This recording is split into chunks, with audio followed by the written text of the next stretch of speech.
Hello again. This is part 2 of this video about death, really. Thank you for coming back and joining me again. I know that there'll be a feeling amongst many of you, perhaps, that well, why are you focusing on the negative? Well, I'm not, actually. I don't believe this is focusing on the negative. I think it's focusing on that being lost in loss and associating with just the body and just the physical loss.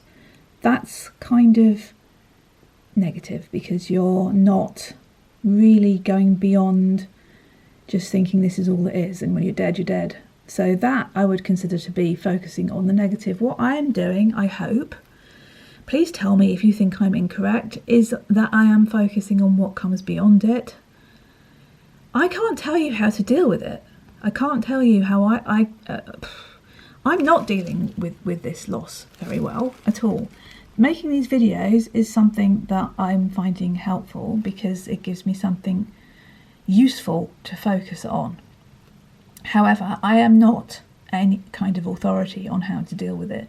What I am talking about is how we do deal with it generally as a society, and I'm wanting to focus on the knowing that this is not all there is, and that after the physical body has gone, there is a continuation of what we truly are. The essence that has had the experience has gone back home, perhaps to assess their what they've experienced, to put that back into the all that is, so that the all that is grows from the experience of the individual.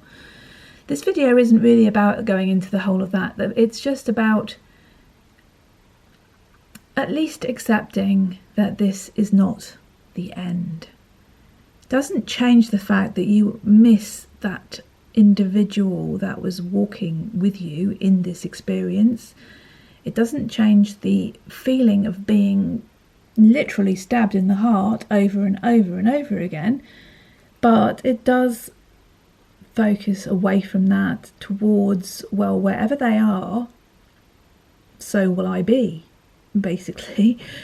So I have been there, I'm here, and then I will go back there, wherever they are, hopefully. There are many, many, many, many layers of existence. I know this from experience, and I don't expect you to take that from me, but perhaps you know that for yourselves anyway. This is just one of them, which happens to be, as Gary and I often talked about, this is one of the things I miss desperately about him. We could have the most deep conversations about this reality here being so dense and stuck, and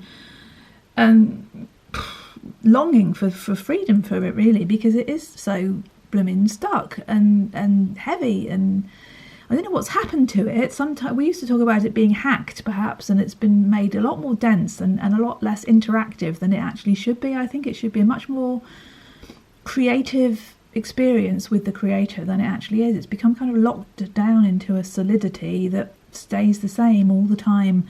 I'm not sure that's how it was meant to be, but anyway, it is how it is. So let's look at some cards from the Everyday Enchantment Tarot, and the ones I put in the front row are ones that relate to me. Now, again, it's not all about me. I don't want it to be all about me, but I have to use my own experience. So I've just put these here because these two here, the Knight of Cups and the Two of Wands, are for Gary, because, let's just go out a bit, he was a musician, he was a drummer. That's not him, but he loved that card because I'd actually included a drummer in a tarot card, which he thought was rather amazing and was appreciative of. And also the Knight. And the Knight is, I mean, he could play the guitar as well, Gary, but that's, and he didn't look like either of these people, but the thing about the Knight that related to him was that he was very, very, very sensitive and very prone to things that were not beneficial to him. He would be easily swayed and easily overwhelmed, and would use things that would calm his anxiety, shall we say. So Yes, those cards I have put there because they are for him. The ones on either side, this one here, 8 of Wands, is very pertinent to me because he was finally helping me get out of my parents' house, where, as you would know if you've watched my videos for any length of time, is where I've kind of been stuck since my parents passed away. And it's not good because it's not where I want to be, and it's it's comforting in one sense, but it's like a prison in another sense. And he was helping me to get out of that, and we were so close. We were so close to getting me out of here. We'd finally cracked it. A couple of months, and with his help, I would have been out of here and back to a place where I could have found inspiration, and we could have been closer together, and I could have been in the land that I loved. And that was so close, so close. It's just, it makes, I would like to have answers on this when I'm no longer in this experience, on why that got taken away, but it did. So that card is there for that reason, because that symbolises how close we were to making a change that would have been beneficial both for me and for him. And also, hopefully, that would have passed on to you, because my work would have grown and developed, and I could have shared it with you, and I could have shared the land with you, and all sorts of things. But that was not to be.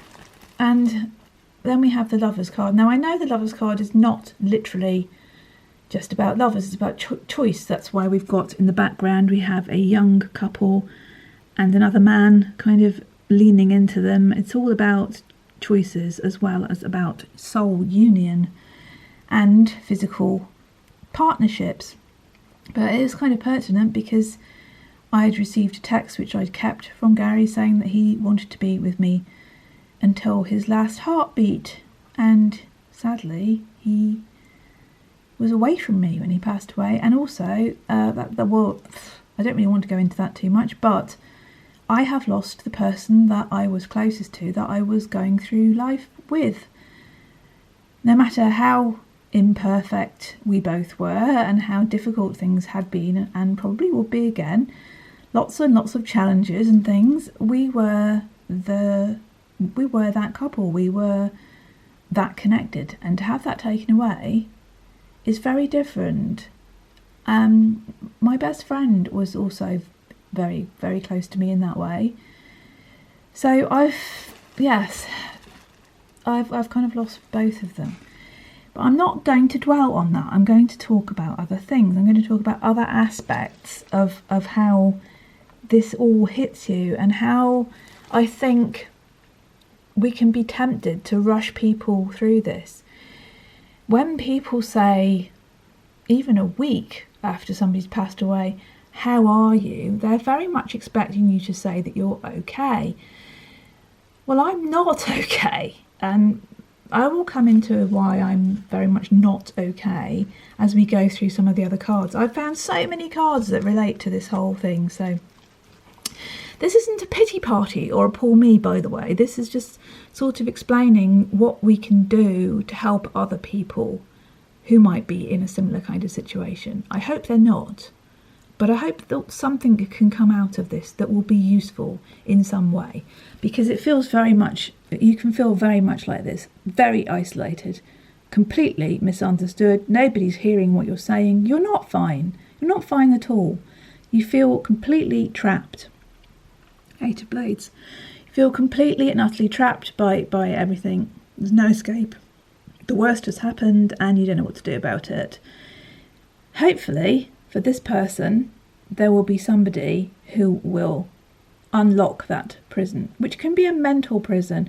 I don't really do mental as in we are a brain, because I don't believe that we are a brain. I think we're mostly emotion, and that comes from heart and spirit. Sorry, there's that word again, spirit, but I don't really think that I'm a brain on a stick. Plenty of people have been found to have virtually no brain or very little functioning brain, and it was only discovered when they had a scan. And many quantum physicists, etc., are well aware that consciousness is not a local thing. It does not come specifically from the brain, although we can feel like we're trapped in our own head with thoughts, repetitive thoughts. We can't get out of it. We need help. We need somebody to help us, or we need to find a way of switching our thinking process out of it.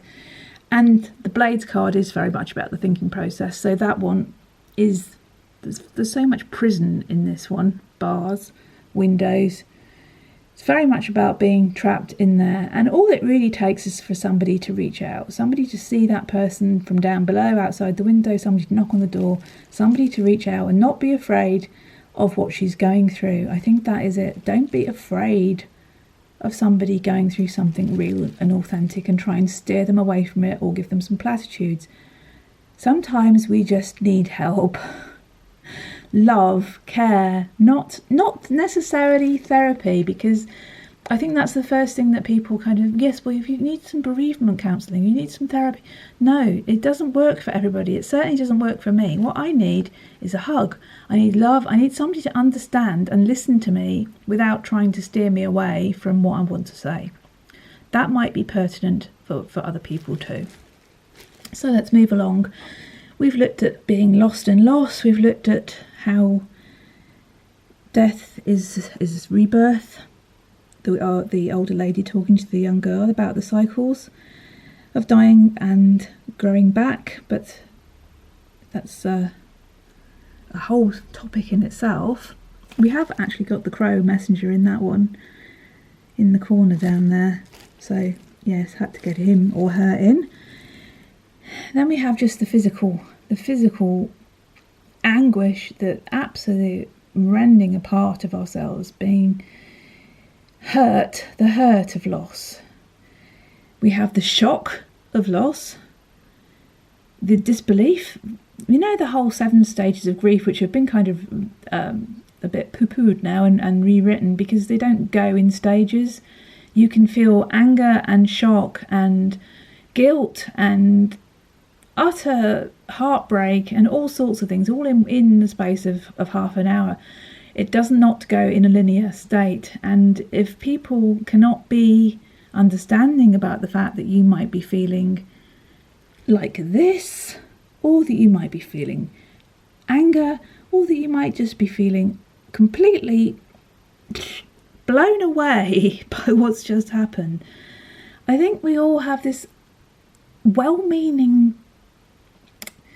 thing that we just want everything to be okay and to make people be okay, rather than letting them not be okay. Because, you know, I am all about authenticity, and if you can't be real, which I'm being with you now, I don't know whether other people would make videos like this. I don't know whether other people would want to watch videos like this, but I think somebody has to step up and be real about it, really, as they're going through it, not pontificating from it in theory, but actually in practice, in experience. I am here now.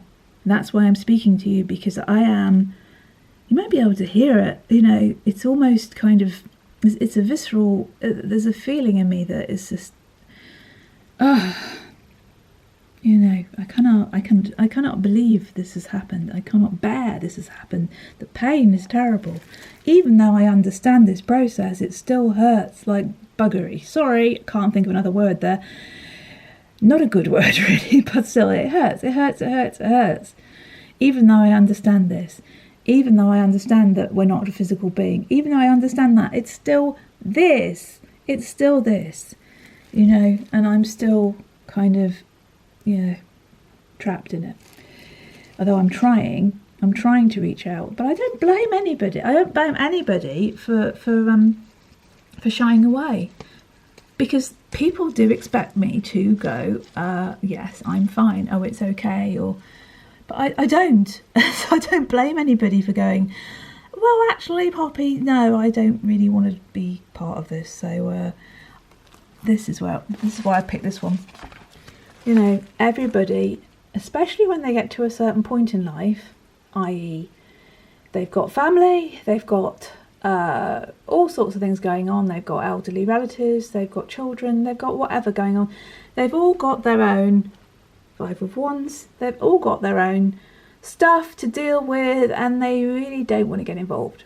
So I understand that. I do understand that. We only have so much time and we can't just give everything away or stop what we're doing because somebody has, gone to pieces because of their bereavement. But at the same time, it takes a minute to send a message just to say, I'm thinking of you, haven't forgotten you, I love you, I'm so sorry, whatever. That's all it takes, really. Or just to listen for a few minutes. So this one, 9 of Cups, I think, it's like people want life to be like this, and sometimes it is.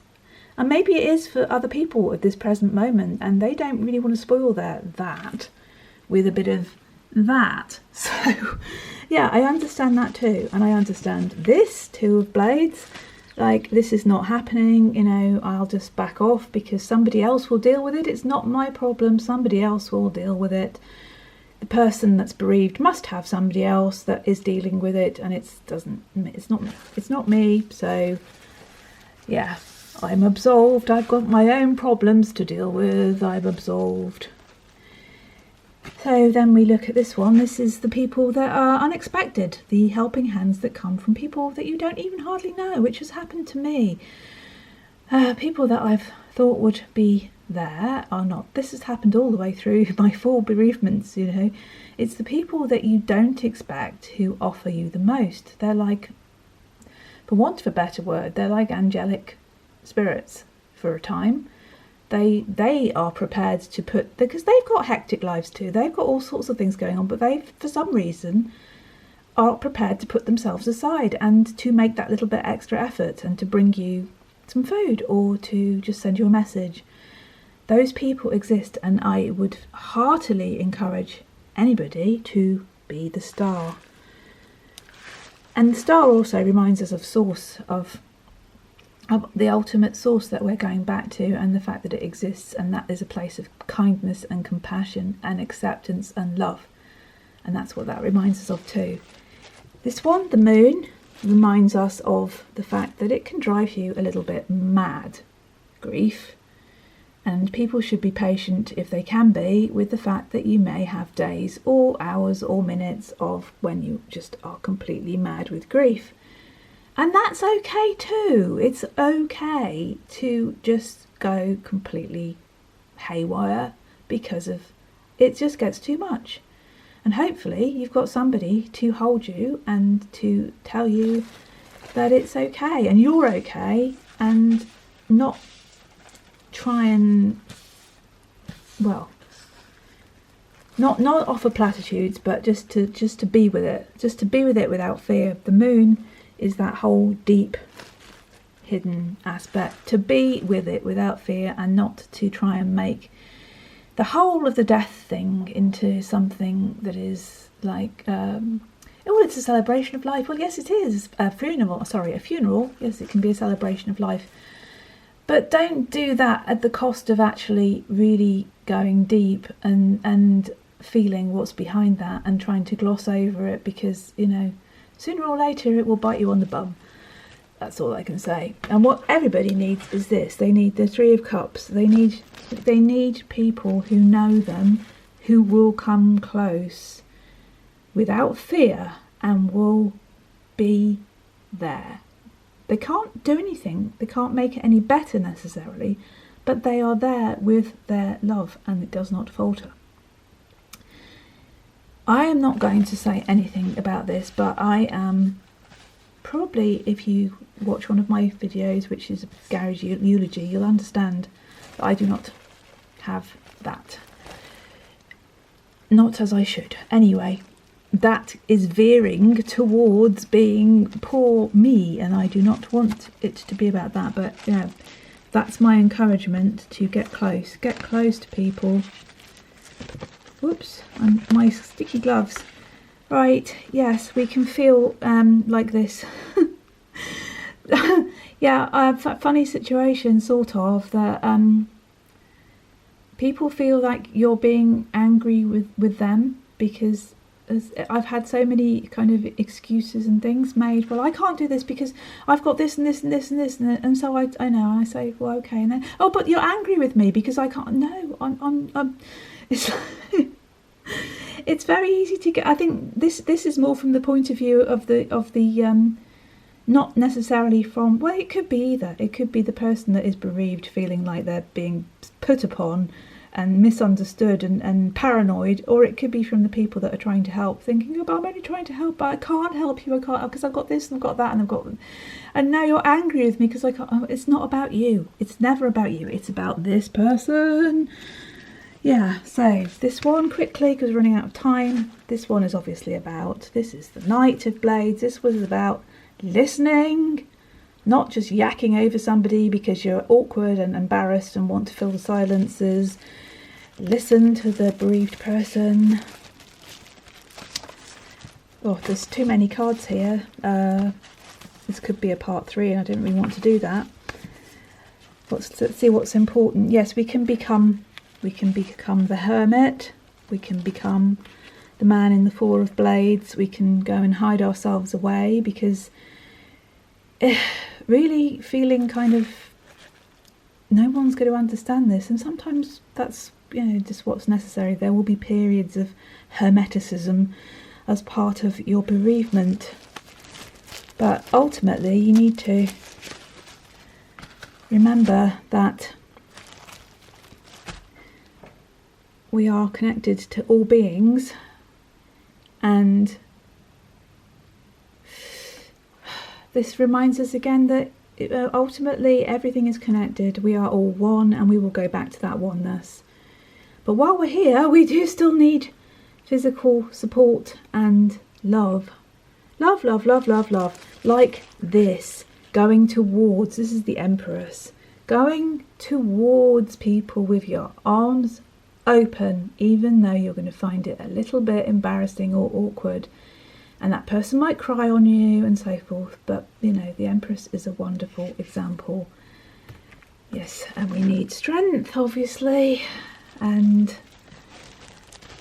we might feel tempted to go completely off the rails and drown ourselves in alcohol or whatever we choose to numb ourselves out with, like the Knight of Wands, and become completely and utterly crazy because we can't cope with everything. But this is all just part of it. I'm going through this because it's all just part of bereavement. I'm going to get cut off in a second.